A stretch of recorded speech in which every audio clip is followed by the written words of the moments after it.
আল্লাহর এই ঈমান বৃদ্ধি করার জন্য, আল্লাহর কাছে দোয়া কবুলের জন্য সহজ আর সবচেয়ে মজার একটা কাজ আছে।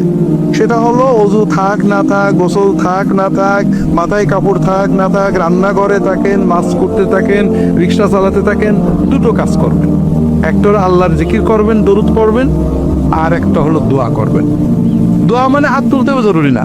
যখন কোনো মুসলমান নারী অথবা পুরুষ হাত উঠাক অথবা না উঠাক, মাছ কোটে, রিক্সা ধরে আছে, অজু থাক অথবা না থাক, মাথায় কাপড় থাক অথবা না থাক, যখন আল্লাহর সাথে কথা বলে, আল্লাহ আমার এটা দাও, আল্লাহ আমার সেটা দাও, যতক্ষণ কথা বলে ততক্ষণ একটা ফরজ ইবাদত করার মতো একটা ইবাদতের সওয়াব তার আমলনামায় লেখা হবে। 2 নম্বর লাভ হলো, এই যে দোয়া করছেন, আল্লাহ কোনো দোয়া ব্যর্থ করেন না। আপনি যা চাবেন, আল্লাহ এবারে ভর্তি পরীক্ষা দিছি, আল্লাহ এবার পরীক্ষা দেবো, আল্লাহ একটা চাকরি করছে, আল্লাহ আমার ছেলেটার এই অবস্থা এটা করে দেওয়া, এটা আপনি আল্লাহর সাথে বিড়বিড় করে কথা বলছেন, মনে মনে কথা বলছেন।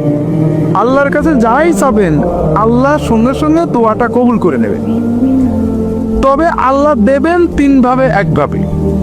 হয় যেটা চাইছেন ওইটা দেবেন, নইলে আপনার একটা বিপদ কাটিয়ে দেবেন, নইলে আল্লাহ আখেরাতে জান্নাতে আপনার জন্য সব জমা করে রাখবেন, লস নেই।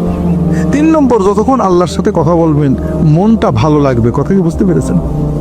আর আল্লাহর জিকির করবেন সব সময়।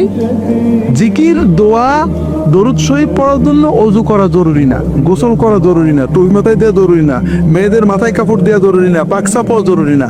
এগুলো সকল অবস্থায় করা যায়। কথা বুঝতে পেরেছেন?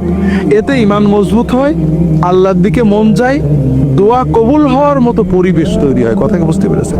কাজেই প্রত্যেকেই নিজের মতো দোয়া করবেন, সবসময় দোয়া করবেন। আল্লাহর কাছে চাইতে কৃপণতা করবেন না, আল্লাহ চাইলে দেন।